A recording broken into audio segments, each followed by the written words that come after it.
Enough of that. I'd just like to thank the organisers, Arne, Frederick and Daniel. They've been so good, and thanks for inviting me over from England, and I hope I can be some use to you. So let's start straight away. I'm going to talk about ape and human fossils. In Genesis it says, the Lord God formed man from the dust of the ground and breathed into his nostrils the breath of life, and man became a living soul. It didn't say he breathed into an Australopithecine or an ape. Man is not a modified animal according to creation. The evolution model, on the other hand, says that some blob 3.5 billion years ago evolved into fish. Ultimately, some of those evolved into shrews, and then eventually into chimpanzees. Some time ago, a few million years ago, some ancient apes evolved into what's called Australopithecines, and they evolved into human beings. That's why chimpanzees and humans are called distant cousins. Of course, the problem is that animals and plants somewhere along the line have got a common ancestor according to the evolutionary pattern. That means that bananas and humans are very distant cousins. So there's two different views. Now, there is good biological evidence to suggest that life has not been around for millions of years, but for this lecture I'm going to stick to the conventional millions of years dating techniques. Now, the standard evolutionary scheme, I hope I'm not talking too quickly, but I've got a lot of material to go through. Ancient apes evolved into Australopithecines and Homo habilis. They evolved into Homo erectus and Neanderthals, and from there you got modern humans. Now, let's look at the Australopithecines first off. There are recently a fossil of an elbow of a chimpanzee found recently, but apart from that there are no chimpanzee or gorilla fossils whatsoever. But it's presented as a semi-upright or an upright creature, and that's deceptive. The actual skull and face of Lucy is missing, but I've got OH5 there, which is another Australopithecine, to give you an idea of what the head of the animal actually looked like.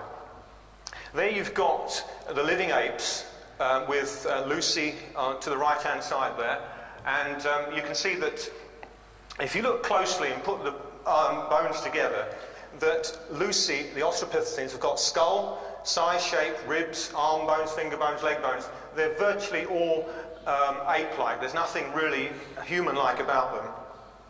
There is, if you look at the fossil, the pelvis of Lucy, you can see that it's different from the living apes. So certainly the pelvis looks different, and if you look at the ankle joint, it certainly is different from living apes. But if you look at the finger bones, there's on the left-hand side, there's the Australopithecine Lucy finger bones. You see they're curved and they're long. And if you look at the chimpanzee finger bones, you find they're curved and long as well. So the Australopithecine hand and foot bones are very similar to the chimpanzee. Now, if you look back at that fossil I showed you of the Lucy seemingly standing upright, there's no foot. The foot is missing in that, but an Australopithecine foot was found in South Africa, and it's got the number STW573, and it clearly has a thumb-like structure on its foot. So it's got a thumb, a hand basically like foot. It's not got a human-like foot. There's a chimpanzee hand and foot to compare, and you can see that the Australopithecine is not far removed from that. There's a human foot.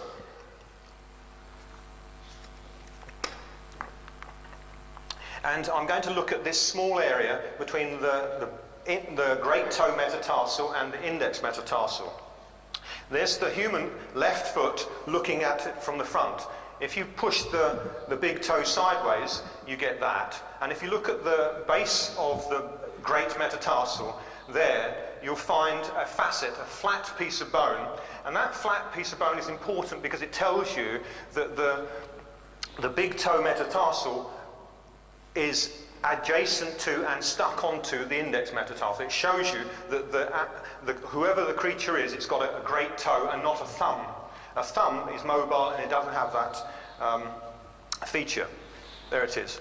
If you look at the chimpanzee, you see that it's not got a facet there. It is a mobile thumb on its foot. It's basically got a hand on its foot. If you look at the Australopithecine 573 foot, it also has got no facet. It is the ape-like form, had a mobile thumb, so Australopithecines did not have ape-like feet, human-like feet. If you look at the rib cage, and there's a chimpanzee on the left, the Australopithecine Lucy in the middle, and you see that the great apes, the orangutans, gorillas and chimpanzees, they all have a pyramidal shaped chest, and they have a pot belly. I know some men also have pot bellies, but they're not, that doesn't say they're evolutionarily related. But the great apes all have a pyramidal chest. Humans, on the other hand, have a barrel-shaped chest. It's a totally different form altogether. So Australopithecines actually had long arms, they had long curved fingers, short legs, long curved toes, they had a thumb on the foot, they had a flat foot with a thumb, they couldn't walk like a man, and they climbed trees to some degree. There's no real evidence on that fossil data that Australopithecines have got anything to do with human ancestry. They are basically apes that used to live, and they were different apes to the apes that are living today. So they have no bearing on human origins as far as I'm concerned. The next group is Homo habilis, and I'm going to choose, just here, Homo habilis is found between sort of like 1.5 to 2 million years ago. There they are.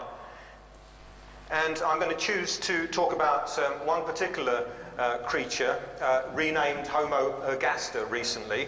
And this fossil was found in sediments supposedly 1.9 million years old. And why is that one important? Why is that considered to be a human, ape-human intermediary? It's because it's got a very large skull cavity. Now, its skull cavity is 750 to 800 mils, depending on how you fit the skull together. It was found in thousands of pieces, well, hundreds of pieces. So how it's put together, there may be some glue in there, but it's certainly around the 750 to 800 mils in volume. Now that's about 50 mils bigger than the largest gorilla brain, but that doesn't mean that it was 50 mils more intelligent than a gorilla. It just means it had a slightly bigger brain.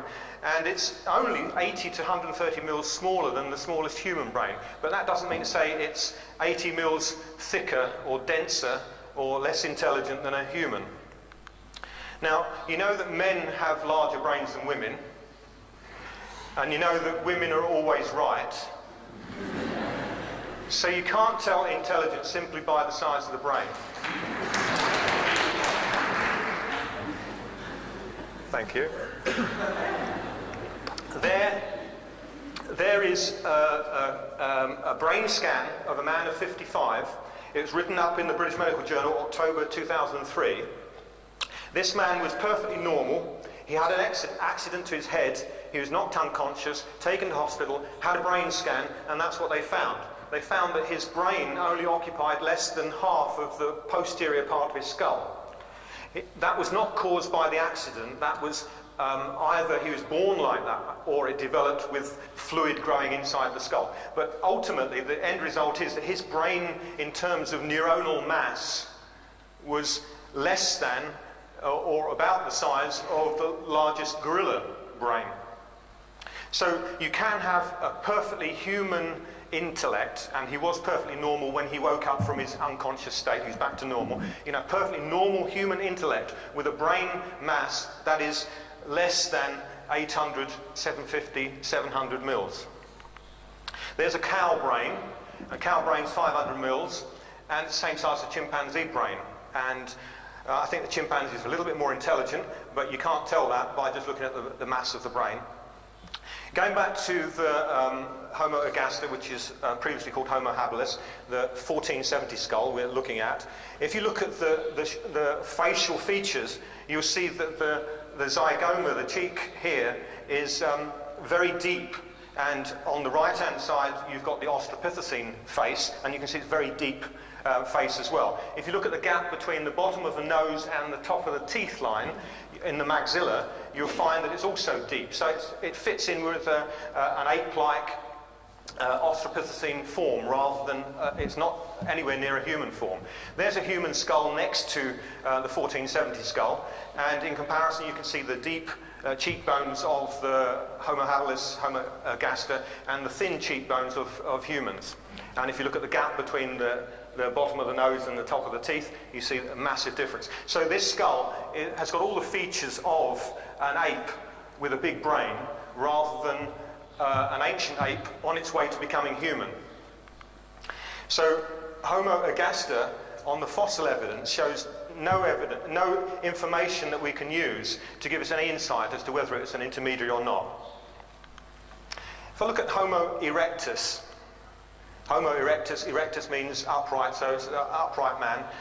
They're found between, look at that, it's 2 million years ago to very recently, surprisingly. Most people think Homo erectus became extinct a million or 2 years ago, but actually there is fossil evidence to bring them right back into the modern era. Homo erectus skulls vary in shape like that, and their brain sizes vary from 940 to over 1200, so they're well within the modern human brain capacity range. There's Solo Man from Indonesia. We know that Homo erectus, with their associated finds, they used stone tools, they had control of fire, they migrated across open seas, so they're pretty intelligent people. Now, Homo erectus is supposed to have died out 0.5 million years ago, but in Cow Swamp in Western Australia, they found this specimen, which is dated at only 10,000 years old. And in the Cossack skull, which is also in northwestern Australia, is dated anywhere between 300 and 6,000 odd years ago. Now, they can't date it any more accurately than that, but that individual that had that skull could have died after Isaac Newton died. So it just shows you that Homo erectus is not what you generally think him to be. Could have lived more recently. Turkana Boy, the 15,000 skeleton, is probably the most complete skeleton of Homo erectus that we know. We know that the individual was about 12 years old when he died, because you can tell that the bones have not fused, they're still growing. And if he'd grown to maturity, he would have been over 6 foot tall. He's got the tall, thin characteristics of a typical Middle African individual. His brain size was only between 800 and 900 mils, but we've already shown that that's within normal human limits. We'll come back to him in a second. Now, does having a large brow, if you see something, an individual with a large brow, does that mean it's subhuman, an intermediary? And if you look at a gorilla, that's a cross-section through a gorilla skull, and you can see that the brow is very big. You can see that there's the air sinus in the frontal part. That's when you've got a cold and your voice drops down. It becomes all thick in the sinuses there. And you can see there is the inner lining of the skull cavity. And so the brow shape and form has got nothing to do with the shape of the brain whatsoever. Here's an x-ray of somebody from Bognor Regis. I was working in casualty, and the radiographer asked me to have a look at this x-ray for her. And when I saw the x-ray, I thought, wow, big eyebrow, some Homo erectus chap has just walked into casualty. Great, I got really excited. And when I saw the patient with his skin on, you can see that there's nothing much to see. You can see huge brow on the x-ray, but when you put skin over an individual, the shape changes. So a large brow doesn't really tell you that it's anything to do with being subhuman. Going back to the sloping forehead and the 15,000 skull, is a sloping forehead, see, I've got a vertical forehead, is a sloping forehead something that's in between an ape and a modern human? Well, here is Alan Walker talking on BBC television year 2000, and he's got the 15,000 skull in his hand, and listen to what he said. One of the major differences that one can see on a modern human skull, I mean, you can look at mine as an example, is that he has hardly any frontal lobes here, so he has next to no forehead from above his eyes. It just goes straight back, whereas in modern humans we all have this lump of frontal lobe of the brain sticking up here, giving us this more vertical forehead. So he says that modern humans, we all have a vertical forehead, which means we all have a vertical frontal lobe of our brain. And he's implying that if you had a sloping forehead, that means you're subhuman in some form. By the way, I should add that the 15,000 skeleton, which you can see on the right-hand side, it's absolutely 100% human in every characteristic that you want to identify. Every feature of its arms and legs and feet and everything, they all fit into a modern human parameter. So there's nothing subhuman. The only question people have about that skeleton is the fact that its forehead is sloping. Otherwise, the skeleton is totally human. Now, is Alan Walker, who's a paleontologist, is he correct when he says that we, all modern humans, have a vertical forehead, and if you don't have a vertical forehead, by implication, that means you're subhuman? Here's an X-ray of one of my patients from Bognor, and you can see the vertical forehead, living in England, and there's the inside, show you the shape of the brain of the frontal lobe. There's another patient living in the same town in Bognor Regis, and you can see the shape of the forehead is sloping, and you can see the brain case is shaped more sloping as well. Now, you might say that in the south of England, people are pretty stupid, or they're on their way to becoming fully human. You in Denmark might say that, but anyway, the point is that in the same town, you have modern humans who can talk, and they can drive cars. They look like that.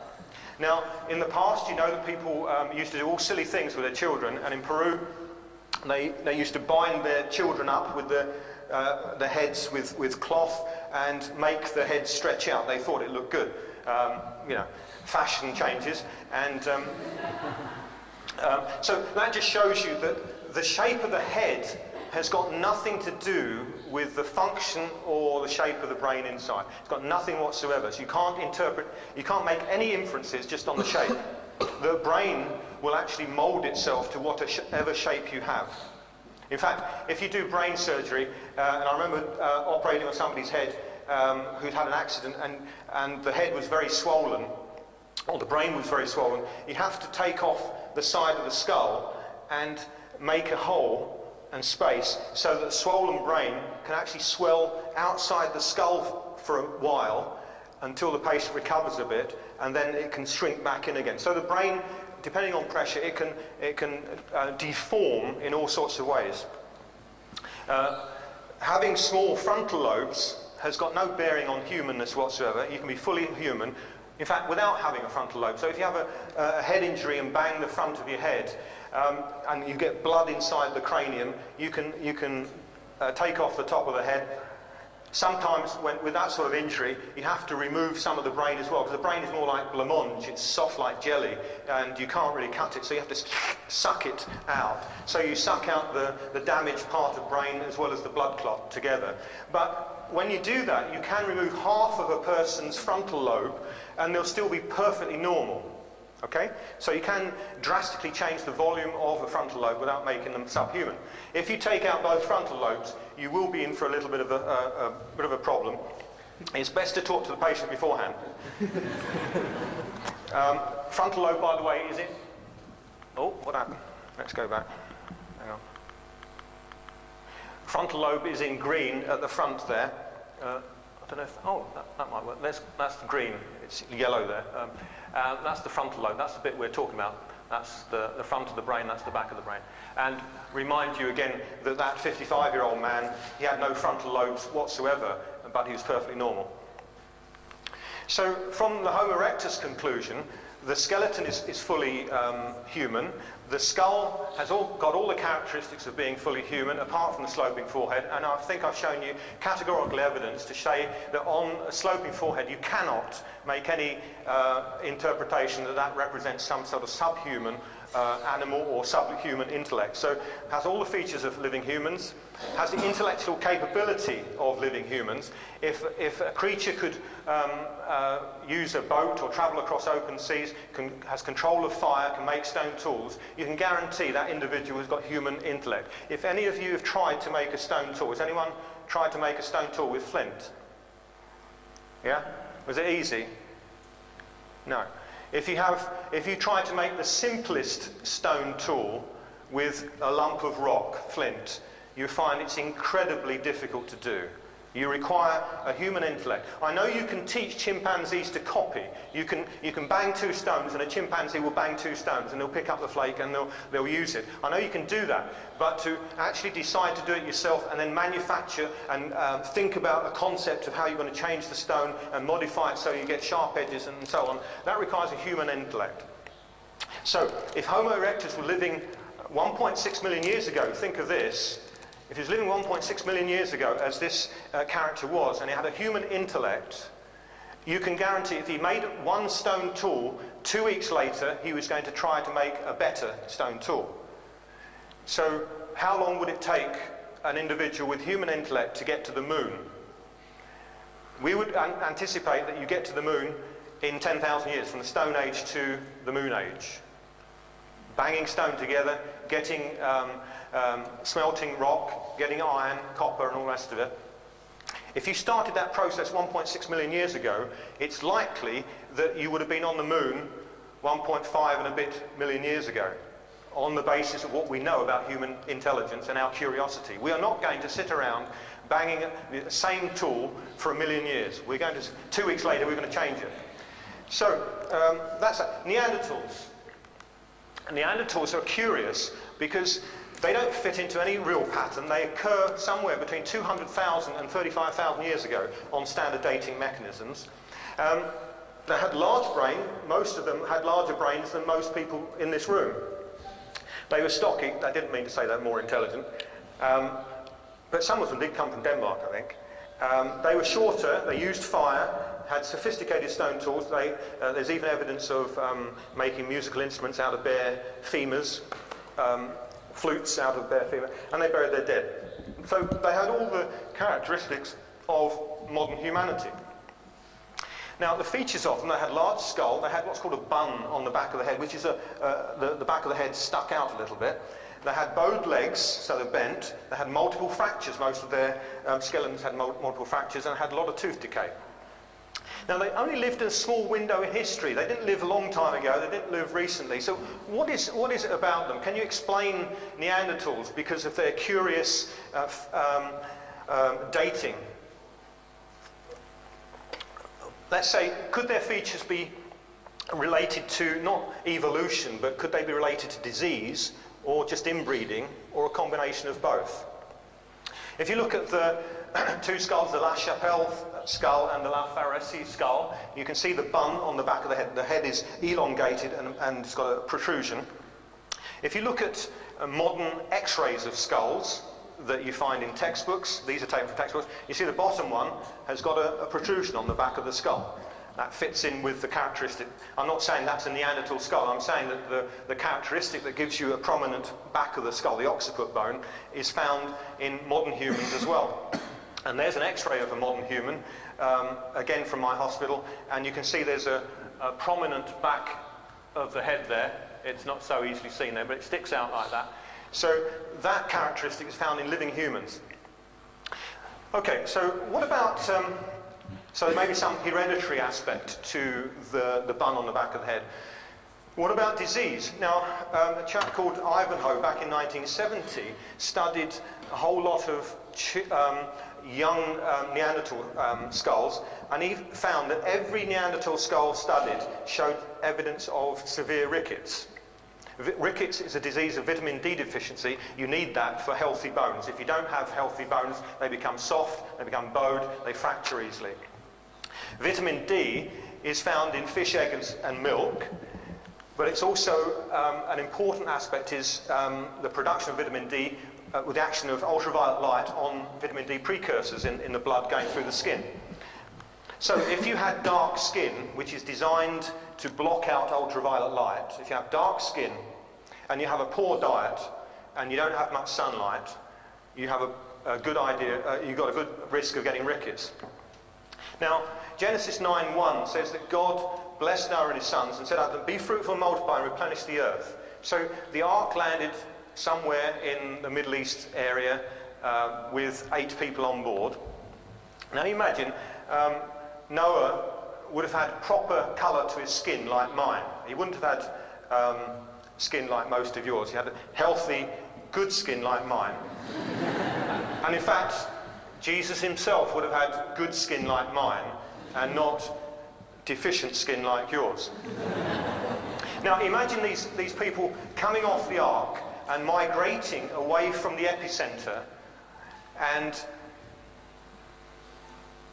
I was going to say that the ark has landed, but it's the eagle has landed was the film, isn't it? Or something. Oh no, yeah, I'm getting sidetracked. So imagine these people migrating away from the epicenter, and if the Bible is true, and there was some huge, massive, untestable, unrepeatable event that happened, which is the Great Flood, then the whole climate would have changed. And if, by any chance, there was a massive ice age in relation to that, then you'd have poor sunlight and poor food, and people who would migrate out, you'd expect them to have evidence of rickets. And in fact, if you look at the Neanderthal skeletons, their geographical distribution, as you go more northwards from the Middle East, you have an increased incidence of Neanderthal features. In fact, also, if you go increase in altitude as well, you find increased Neanderthal features in these ancient skeletons. Now, rickets causes enlarged, elongated, flattened skulls, and there's a Neanderthal skull which has got that feature. The dentition is often delayed, and the teeth are bad, and they fall out easily. And there's the La Chapelle skull, and this individual supposedly died when he's about 30 years old. He's lost most of his teeth. You can see he's not a healthy boned individual.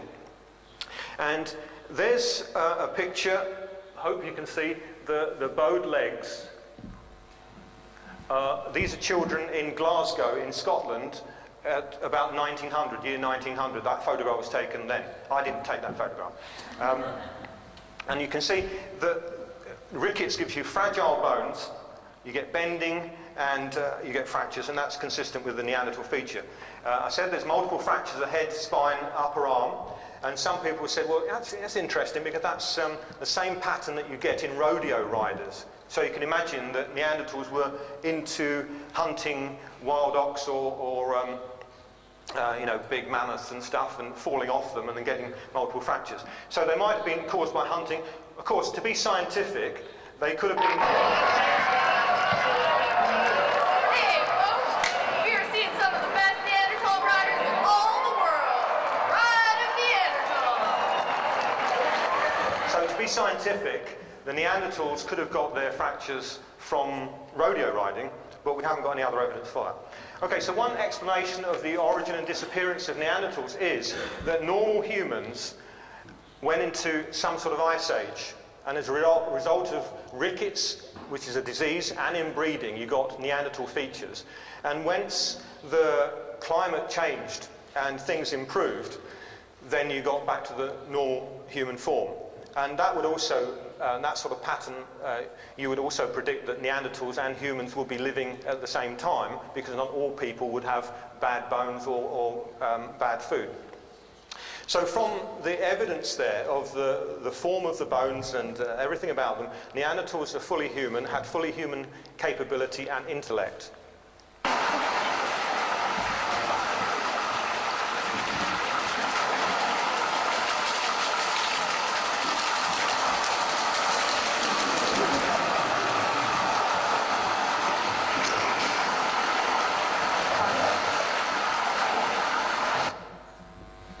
Now, that's got nothing whatsoever to do with this lecture. I'll just put that in just to keep you awake. Okay.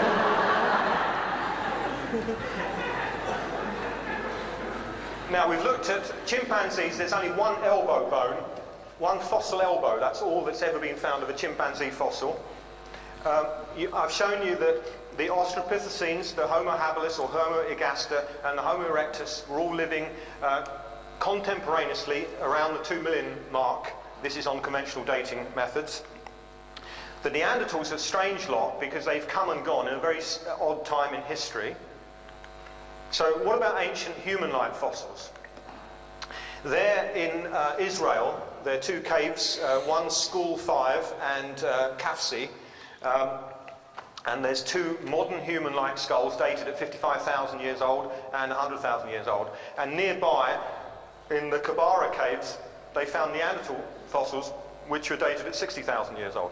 So again, you've got this evidence that shows that Neanderthals were living in a window in history. They weren't evolving from somewhere. There's something about them that's unusual, and it's not.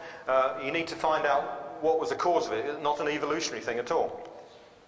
Okay, so those skulls were up to 100,000 years old, the modern human skulls. Here's OH8. It's found in Tanzania, and it's supposed to be 1.7 million years old. And if you look at it, I've drawn in the missing bits now. The actual fossil is dark, and the yellow bits are the bits drawn in. You can see that it's essentially a human-looking foot. If you analyse, I analysed the number of nurses in the hospital and measured their feet, and the patients looked at me a bit strange, but I was measuring their feet for this purpose. And you can find, there's two nurses I had in my hospital. One was, I think, 7 inches, so that's, well, it's about that much. Two nurses differed by that height, and yet their feet were the same size, but their height was different by 7 inches or so, okay? So you can get a massive difference in height and size of a person, but their feet could be the same. This is actually a small foot, but it's consistent with somebody, it's certainly consistent with one of the nurses in the hospital I was working with who had a height of 5 foot 5 inches, which is 1.6 metres.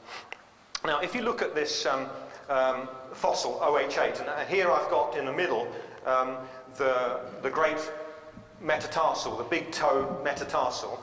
And remember, we talked about that facet that is found in human feet only. It's not found in ape feet at all. If you find that facet in a bone, in a great metatarsal, you will know that it was not sticking out sideways on the foot. You know it was bang up against the index metatarsal and fused with it. It wasn't floppy, it was solid. So you can tell that. And there's the chimpanzee great metatarsal. You can see it lacks the facet, and there's the Australopithecine 573 we saw earlier on, which hasn't got the facet. So the OH8 foot shows all the characteristics of being fully human foot, dated 1.7 million years. It's not like an Australopithecine foot. There you see the OH8 foot in the middle. It's identical to a human foot, so humans on that basis were alive 1.7 million years ago. There's two femurs, both found in Kenya, dated 1.9, nearly 2 million years old. They're the same length as my femur, actually. It happens to be 40 centimetres, same length as my femur, so they're not small bones. And they're identical to modern human femurs. There's nothing non-human about those femurs. There's a modern human femur next to it, and you can see, apart from a bit of erosion and whatever, it's basically the same bone. So these femurs are identical to human bones. So humans were alive supposedly 1.9 million years ago. The Laetoli footprints in northern Tanzania, most people will tell you that they were made by Australopithecines, which lived 3.5 million years ago. These footprints are dated at 3.5 million years old. The size of the footprints are consistent with the normal human range. And there's evidence that they're made by 3 individuals. If you look at, there's the fossil footprints of the ones we're talking about. There's footprints, I'm not sure what those are, whether they're a goat or some other animal that's walked past, but it's the vertical footprints that I'm talking about, those footprints there. And there's a close-up of one of the footprints. There's a 573 Australopithecines fossil there next to it, showing the shape. It's got a thumb on its foot. And you can see that the Laetoli footprints, which everybody tells you it was made by an Australopithecine, has got the normal heel of a modern human foot. It's got the arch of a modern human foot. And if you look at the top end, you've got the small gap between the big toe and the index toe. It's not sticking out sideways. And if you look again, you see I can point out that the gap is very narrow. And then if you look closely, you see a second footprint inside the first footprint. So you can see there's a small foot has been placed inside the larger foot. Now, I can guarantee you would not get that with 2 chimpanzees or 2 apes walking side by side.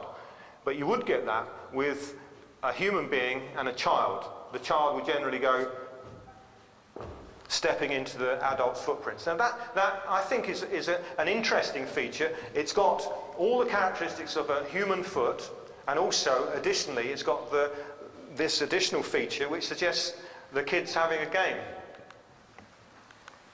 So the Laetoli footprints, contrary to what you might see on television everywhere else in the museums and things, is identical to human footprints. Everyone's agreed with that.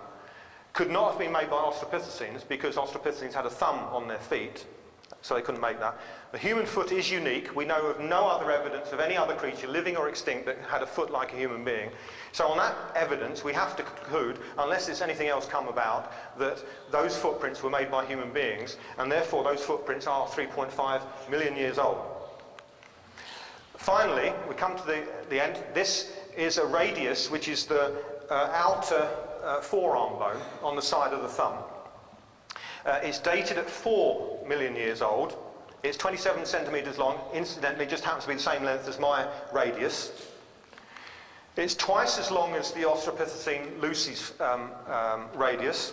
And by the way, Lucy was only 3.5 feet, so it's sort of 3 metres and a bit tall. In size and shape, it looks like a modern human radius. It's got all the characteristics of a modern human radius. So it's not like an ape radius. It's identical to a human radius. So humans were alive 4 million years ago. And here we have the summary of it, that we have one elbow fossil in a chimpanzee, and the chimpanzees are supposed to be ancestral to the Australopithecines. The Australopithecines, Homo erectus, Homo habilis, were all living contemporaneously in the 2 million year bracket. The Neanderthals came and went in some small window in history, and modern human bones, fossils, have been found all the way back to, actually it's more than 4 million years on conventional dating. So you have ancient human beings living contemporaneously with the very first Australopithecines. That's if you accept the fossil record. So, now I've said that there's good evidence that the